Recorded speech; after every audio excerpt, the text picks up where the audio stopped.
The antique bookstore had a scent of forgotten pages and time, the kind that clung to your clothes like secrets. Morgan Richardson adjusted her reading glasses, squinting under the slant of golden Nairobi sunlight that poured through the dusty windows. She wasn't here for pleasure.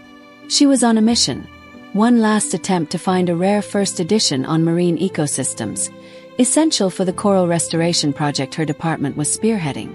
At 41, Morgan had grown used to being the steady hand in chaotic tides of research, funding crises, and an often overlooked institute. But today, something unexpected happened. Her fingers brushed the spine of a familiar blue hardcover, just as another hand reached for it too. Their fingers met, warm, alive, lingering for half a second too long. "Oh, I'm sorry," the other woman said quickly, pulling back with an apologetic grin.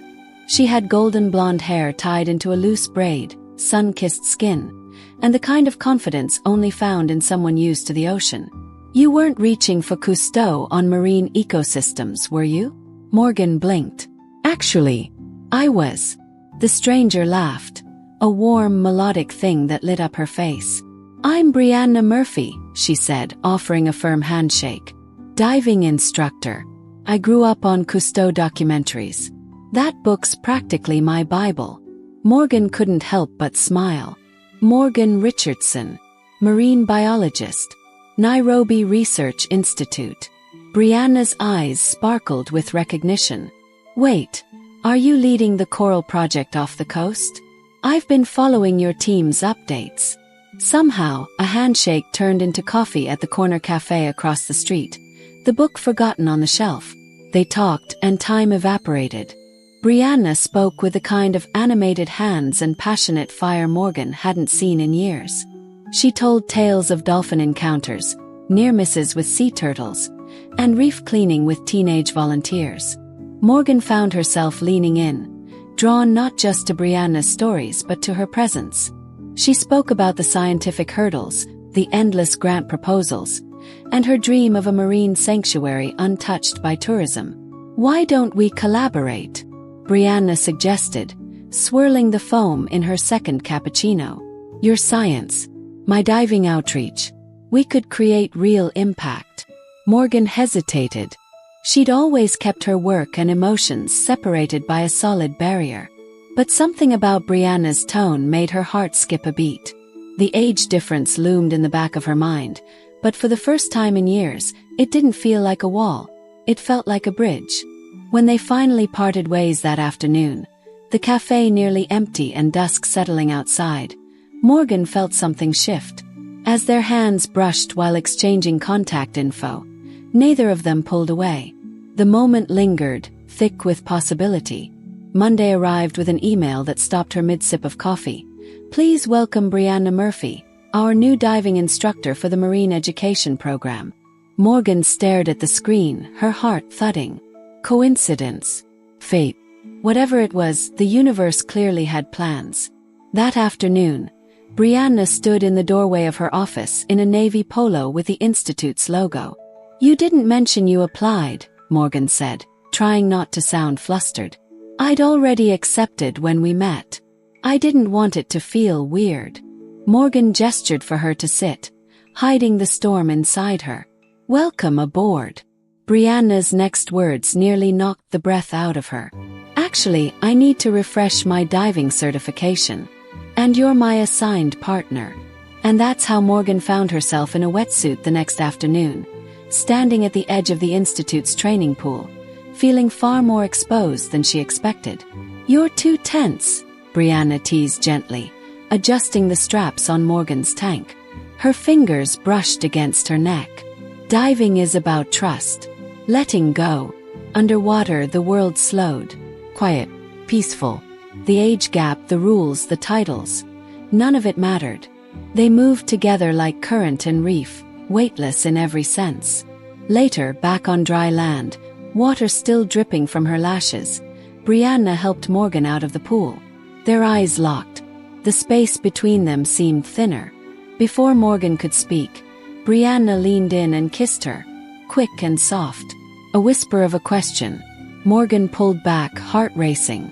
"Brianna, I'm your supervisor. Technically, Brianna replied, stepping back. I report to education, not you. That night, Morgan stayed late, pretending to work but replaying every moment. Tut. The tension. A kiss. Her world had always been orderly. But now, something wild was waking up inside her. A knock on the office door.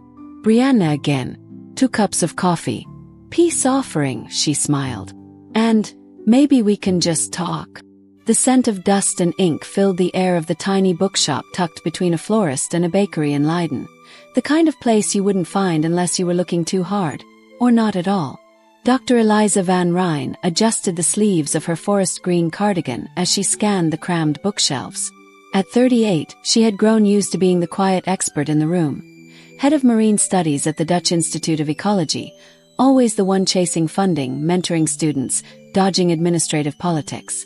But today, she was just a woman hunting for a very specific book. Cousteau on Marine Ecosystems, first edition. A forgotten gem she needed for her Coral Biodiversity lecture series.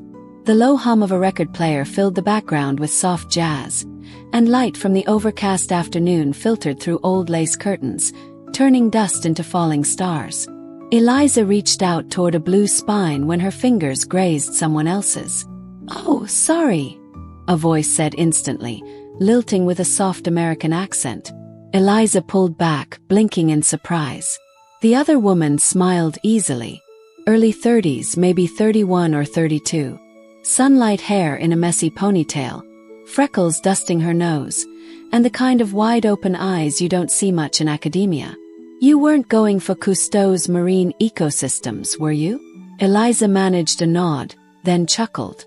"Actually, I was. I've been hunting this copy for weeks." "Great minds," the woman laughed. "I'm Mara Sullivan, diving instructor. I teach marine conservation over in Scheveningen. I basically grew up on Cousteau documentaries." "Eliza Van Rijn," she replied, shaking the offered hand. "Marine ecologist. Dutch Institute of Ecology." Mara's expression lit up. "Wait, the Van Rijn. The one who ran the Sardinia Reef mapping expedition last year. I read about your team's work." The compliment caught Eliza off guard. She wasn't used to strangers, especially stunning ones, knowing her name. They ended up talking right there between the bookshelves, until the shop owner gently nudged them toward the front door, smiling knowingly. A warm cafe was just across the cobbled street, and before Eliza knew it, she was seated across from Mara, cappuccino in hand, listening as the diving instructor spoke about dolphin rescues and coral farming in Indonesia. "Being underwater," Mara said, eyes shining. "It's like the world finally makes sense. Everything above the surface feels heavy." Eliza listened, drawn to Mara's passion, her movement, her spark. They were different. One studied coral from behind microscopes, the other swam through it. But something clicked. "Maybe we should collaborate," Mara said, wiping foam from her lip. "You bring the science, I bring the fieldwork. We could change the way people connect with the ocean." Eliza hesitated. She'd always kept a wall between her research and her personal life, especially when her personal life had grown complicated. But Mara's earnestness was hard to ignore. By the time they stepped out into the street, dusk had turned the canal waters bronze. They paused awkwardly, hands brushing as they exchanged numbers. This time neither pulled away. The book, still on the shelf. But Eliza had found something else entirely. Monday morning brought the usual stream of emails and grant reminders, until one subject line made her stop mid-sip of tea. "New hire marine education program. Welcome Mara Sullivan." Eliza stared, heart suddenly louder than the soft rain tapping her office window. Could it be? It was. Her fingers hovered over her keyboard, unsure what to write, until a soft knock on the door interrupted her thoughts. Mara stood there, institute polo tucked into navy cargo pants, damp blonde hair from the drizzle outside curling at her temples. "Surprise," she said sheepishly. Eliza blinked, then gestured to the chair across from her. "You didn't mention applying." "I had already accepted the offer when we met." Mara said, settling in. I didn't want to make things awkward. Awkward. Eliza smiled faintly. That was one word for it. I was hoping you could help with something, Mara continued. I need to recertify my dive credentials under our research protocols. And, well, you're listed as the certifying officer. And that was how, 24 hours later, Eliza found herself waist-deep in the indoor dive tank at the Institute's marine facility, trying to focus on oxygen levels and safety drills instead of the woman tightening the straps on her tank. You're too tense, Mara said softly, fingers grazing the base of Eliza's neck. Diving is about release. Trust. You can't carry surface stress below. Eliza didn't reply. She couldn't. The water was warmer than she expected. So was the look in Mara's eyes as they submerged. Below the surface, everything changed. Silence enveloped them. Movement slowed. Tension dissolved. For a few minutes, they floated not as colleagues, but as something else, something unnamed. When they surfaced, Eliza coughed, blinking water from her eyes. Mara reached over to help her out of the tank, and their bodies were closer than before, breath mingling. Before Eliza could stop it, Mara leaned in. Quick kiss. Soft, warm, and utterly real. Eliza stepped back, heart pounding. Mara, I'm your supervisor. Technically, Mara replied, gaze steady. But I report to education, not research. That night, Eliza stayed late. Her office dark, her tea cold. She wasn't thinking about grant deadlines. She was thinking about that kiss. Another knock on the door. Mara. Again. This time holding 2 cups of tea. I crossed a line, she said. I'm sorry. Can we just talk? They talked until midnight. About marine politics. About being underestimated. About Eliza's dream of launching an open-access marine research hub. About Mara's hope to run community diving initiatives in underfunded schools. You know, Mara said as they stood in the hallway, you're not nearly as intimidating as your academic papers make you seem. And you, Eliza said quietly, are far more dangerous than your smile lets on. Mara smiled wider. Only to people who are afraid of swimming out past the breakers. Eliza watched her walk into the night, rain falling in slow whispers over the cobblestones. She didn't know where this tide was taking her, but for the first time in years, she wanted to follow it. She watched Brianna walk to her car under the moonlight and knew, no matter the risks, this wasn't just a passing current. It was a tide pulling her somewhere she hadn't dared go before. Eliza adjusted the clip on her wetsuit with more force than necessary, pretending it wasn't because her heart was pounding louder than the water filters in the training pool. It had been 3 days since the kiss. 3 days of polite nods, 2 formal emails, and the occasional long glance across the courtyard of the institute. She'd built an entire career on maintaining control, on professionalism, but something about Mara had unraveled the seams she'd sewn so carefully. Ready? Mara's voice called out from the pool deck, light and casual. But Eliza could feel the undercurrent. She turned and nodded, donning her mask. Let's begin. The session was supposed to be routine. A refresher for Mara to align with the Institute's safety protocols. But nothing about it felt routine. Not the way Mara moved through the water, like she belonged there more than she ever could on land. Not the way her hand brushed Eliza's shoulder, adjusting her gear with practiced ease. And definitely not the way their eyes met during the final drill, when they surfaced in tandem. Eliza, Mara said, peeling off her mask. You're thinking too much. You always are. I don't. Mara stepped closer. It's okay. I like that about you. But underwater, you don't have to be perfect. You just have to be present. Eliza didn't know how to respond, so she said nothing. Let the silence hang, heavy and wet. Later that night, after the pool lights dimmed and the last echo of splashes faded into memory, Eliza stayed behind, alone in the locker room. Her body was warm from exertion, but her mind was spinning. Why her? Why now? Why was someone like Mara, 10 years younger, so bright, so alive, looking at her like she wasn't just another academic buried in tide charts and policy drafts?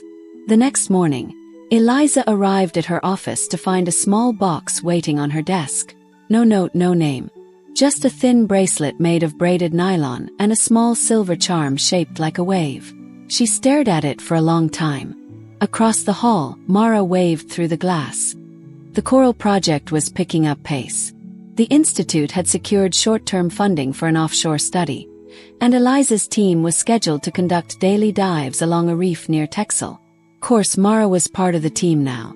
And of course, that meant early morning ferry rides, shared equipment prep, and boat decks slick with seawater, and the kind of tension that made Eliza feel like she was back in university, fumbling over crushes she never had the courage to name.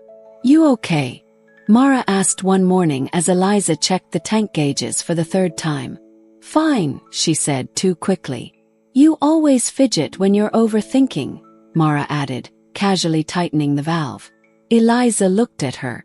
Sunlight danced across Mara's skin, beads of salt water catching in her lashes. She was barefoot on the deck, tanned, focused, completely in her element. "You've been diving longer than I've been publishing papers," Eliza said suddenly. "You should be leading this." "I'm not here to lead," Mara replied. "I'm here to build something. With you." The words hit her harder than they should have. She turned away, heart racing, hiding behind the excuse of adjusting the sonar scanner. They dove side by side. Underwater, they didn't need to speak. They communicated through gestures and glances, the gentle tap of a finger, the shared excitement of finding healthy coral clusters. One afternoon, Mara pointed toward a shimmering forest of soft coral, more vibrant than any they'd charted in weeks. Eliza swam closer, photographing it carefully, and as she turned back, Mara was floating just beside her. Their bodies were inches apart, and even through layers of neoprene, Eliza felt the heat. She blinked into Mara's mask. And Mara? She didn't look away. Back on the boat, the air between them was charged. Eliza busied herself drying the gear, trying not to replay the way their shoulders had touched, the way her heart had flipped. Then came the storm. They hadn't expected it. The forecast had been clear, but the Dutch coast was unpredictable, and by the time they were halfway back to shore, thunder cracked open the sky. "We need to wait it out," Mara said, steering the boat toward a small research cabin nestled on the edge of a dune-covered island. Eliza nodded, silently praying the cabin had electricity. Didn't. But it had shelter, a kettle, and one narrow bed with a wool blanket. They made tea from the emergency kit and took turns drying off with a single towel. When Mara lit the old camping lantern, Eliza's breath caught. The soft light made everything glow. The rough wood walls, the steaming cups, Mara's damp hair clinging to her collarbones. "I know you're scared," Mara said quietly, sitting beside her on the edge of the bed. "Of this. Of me. But I'm not going anywhere." Eliza didn't answer. Couldn't. Mara reached out, brushing a strand of hair behind Eliza's ear. "You don't have to say anything." And then, like the slow pull of the tide, they leaned into each other. The kiss was different this time. No hesitation. No pretense. Just breath and skin and want. Eliza wrapped her arms around Mara's waist, grounding herself in the rhythm of the storm outside and the calm they'd found in each other. Later, wrapped in the wool blanket, their bare legs tangled beneath it, Mara whispered, "This feels real, doesn't it?" Eliza nodded. "Too real. I don't want to be just another chapter in your life, Eliza. I want to be a whole story." Eliza traced the curve of Mara's spine. "Then let's write it slowly." The storm passed by morning. The sky, washed clean, blushed with streaks of rose and gold. They packed in silence, but it wasn't awkward anymore. It was sacred. As they boarded the boat back to the mainland, Mara slipped her hand into Eliza's. And this time, Eliza didn't let go. The research center's Monday meeting buzzed with post-storm chatter and project updates. Eliza sat near the window, her notes in order, her expression composed. Across the table, Mara scribbled something in her notebook, her eyes lifting every now and then to meet Eliza's with the subtlest smile. No one else would have noticed. But for Eliza, it felt like the whole world had tilted slightly toward her. She was still adjusting to that feeling. It had only been a week since the storm, since the cabin, since she let herself blur the lines she'd spent a career drawing in ink. Since Mara's kiss had rewritten her boundaries like waves redrawing a shoreline. They hadn't discussed labels or consequences. They didn't need to. Not yet. Dr. Annemiek Vos, the institute director, cleared her throat. Before we wrap, one more announcement. Please welcome our new coastal policy advisor, Dr. Celeste Kruger, on assignment from the Wageningen Ministry. Eliza froze. The door opened, and in stepped the woman she hadn't seen in over a decade. Celeste still carried herself like someone in control of the room. Her hair was shorter now, a silver streak at her temple that hadn't been there when they shared a dorm in graduate school. But her eyes, those cool, unreadable eyes, landed directly on Eliza and stayed there a moment too long. "Thank you," Celeste said, her voice smooth. "I look forward to collaborating closely with all of you, especially Dr. Van Rijn." Eliza's stomach turned. Beside her, Mara tensed just slightly. After the meeting, as everyone gathered by the coffee cart, Celeste appeared at Eliza's side. "You cut your hair," she said casually. "And you haven't changed," Eliza replied, her tone more clipped than she intended. Celeste raised an eyebrow. Still sharp. "I missed that." Mara approached then, holding out a cup of tea. "Eliza, your favorite." "Thanks," Eliza murmured, accepting it gratefully. Celeste's gaze shifted. "And you are?" "Mara Sullivan," she said, extending her hand. "Diving instructor. Field lead on the coral surveys." "Of course," Celeste replied, smile thin. "I've heard, plenty." Later that afternoon, Eliza closed her office door and leaned back in her chair, pulse still steady from the encounter. She and Celeste had been something once. Not public, not spoken, but undeniable. It ended the way all unresolved stories do, with silence and regret. Celeste had taken a policy post in Brussels. Eliza had buried herself in data. Now she was here, assigned to advise on the very project Eliza had fought to protect. The timing couldn't have been worse. When Mara knocked on her office door, Eliza didn't pretend to be okay. "I didn't know she was coming," she said softly. "I figured," Mara replied, sitting on the edge of her desk. The tension kind of gave it away. "I don't know what she wants." "Yes, you do." Mara's eyes softened. "But that's not the question you need to answer." "What is? Do you still want her to have it?" Eliza looked down at her hands, fingers laced tightly together. She didn't answer. The week unfolded like an unraveling net. Celeste inserted herself into project planning meetings, gently suggesting efficiencies that would shift decision-making authority. She praised Eliza's choral methodologies in public while challenging her logistics in private. Her strategy was always the same.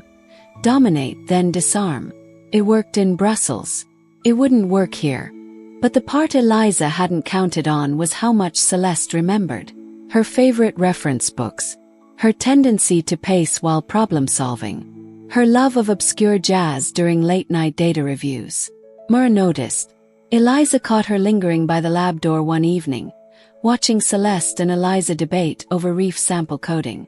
When she stepped into the room, Celeste smiled faintly. "Seems you two work well together," Mara said evenly. "It's just data," Eliza replied. Mara nodded. "Sure. Just data." That night, they didn't meet for tea. Didn't talk on the ferry. Didn't text. Eliza felt it. A cold current pulling them apart. The breaking point came during a policy review session. Celeste had proposed merging the diving and research branches to streamline operations. On paper, it looked reasonable. In practice, it would sideline Mara and turn her programs into outsourced side projects. "That's not how this works," Eliza said, louder than intended. "The diving program is not expendable. It's integral to our field execution. Emotions aside, we need to focus on longevity," Celeste said calmly. "I'm not removing the heart of our team to make space for spreadsheets," Eliza snapped.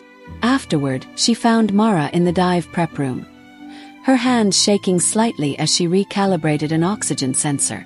"She wants me gone," Mara said without looking up. "She doesn't decide that." "No, but you do." Eliza stepped forward. "I never wanted this." Mara looked at her then, eyes searching. "Do you believe in us, Eliza? Or are we just a moment you're afraid to defend?" Eliza's throat tightened. "I don't know how to choose between what I built and what I feel." Mara nodded slowly. "Then maybe I need to step back until you do." She left the room before Eliza could reply. The following days were brutal. Meetings with Celeste, silent lunches, a void in the evenings where Mara's presence used to be. The silence forced Eliza to ask the question she'd always avoided. Who am I when I stop hiding? One evening, alone in the coral analysis lab, Eliza found herself staring at a reef video Mara had recorded weeks ago. Her voice described each species with gentle confidence, the kind of warmth no datasheet could capture. That was what was missing. Not the diving program, not Mara, or all of her. And she was done pretending otherwise. The next morning, Eliza entered the conference room mid-briefing, interrupting Celeste's slide presentation. "I need 5 minutes," she said, voice steady. "Privately." Celeste raised an eyebrow but followed her into the hallway. "I won't let you gut the work we've done," Eliza said, arms crossed. "And I won't let you use me to do it." Celeste folded her arms. "So this is about Mara?" "No, this is about me.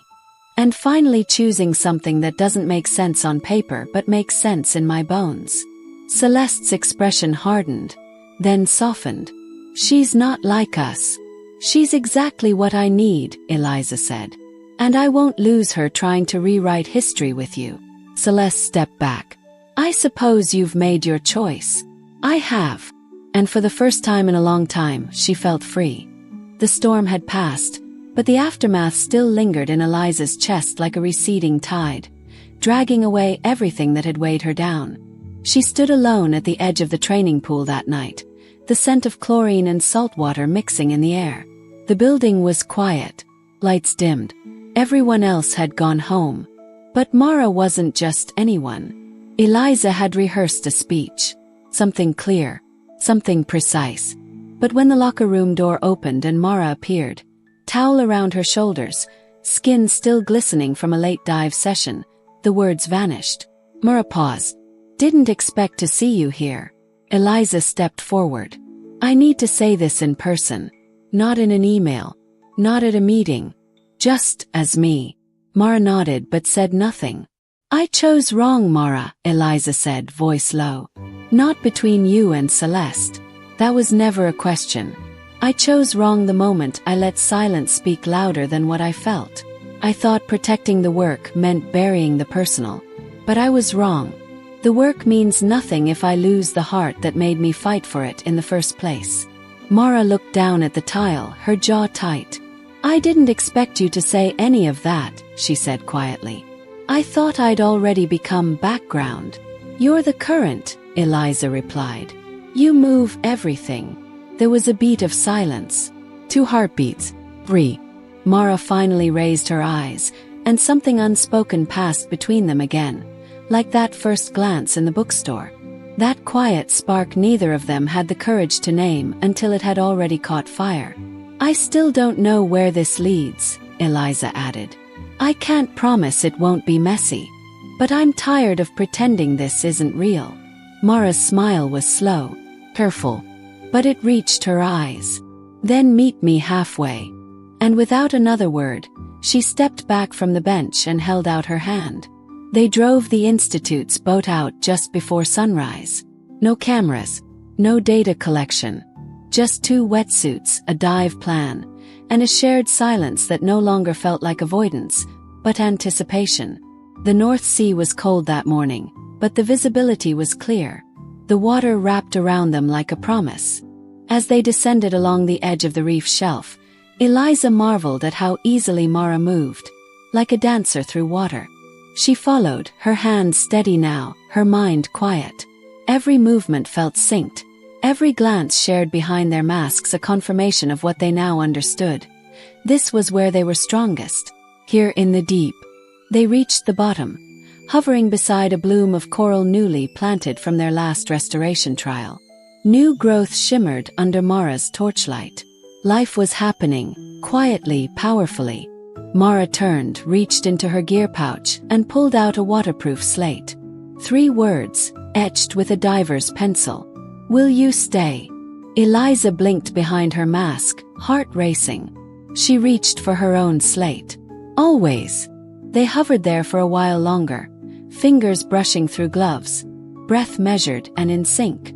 And when they finally rose to the surface, the sun had broken over the horizon, gold and amber spilling across the water, painting the world in quiet brilliance.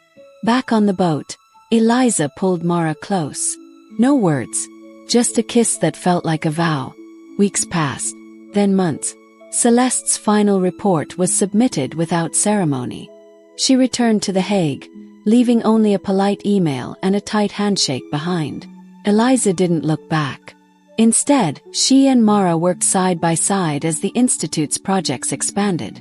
Their joint coral regeneration proposal won a national grant, elevating the team to international recognition. Eliza's data, once too academic for broader audiences, now reached classrooms and communities thanks to Mara's dynamic educational programs. They moved in together, quietly without announcement. A canal-side flat in Delft. Walls lined with charts and sea maps and second-hand books. Mornings spent in shared silence over tea. Evenings spent wrapped in blankets, editing dive footage and academic abstracts like they were love letters. One Friday, Mara entered the lab, cheeks flushed, holding an envelope. "Open it," she said. Inside, a formal invitation to speak at the European Marine Conservation Summit. Joint keynote, both names, equal billing. Eliza stared, stunned. "You sent this in." Mara shrugged. "You've always talked about impact. I figured, why not start now?" Eliza laughed softly, then pulled her in. "You're impossible. And you love me for it," Mara whispered. "I do," Eliza said. "God help me, I do." That spring they returned to the same reef, this time with their full team. Media crews, even policy reps. The reef had regenerated beyond anyone's predictions. Color, life, movement, it was more than biology. It was proof of resilience. Eliza stood at the edge of the boat, watching Mara guide a new group of divers into the water. Her colleague, her partner, her anchor. She glanced down at the bracelet still on her wrist, the silver wave charm glinting in the sun. She'd almost missed this. Almost let fear and history steal something irreplaceable. But she hadn't. And now, as Mara surfaced again, calling out results with a triumphant cheer, Eliza knew something with absolute certainty. Some tides don't just come and go. Some pull you home.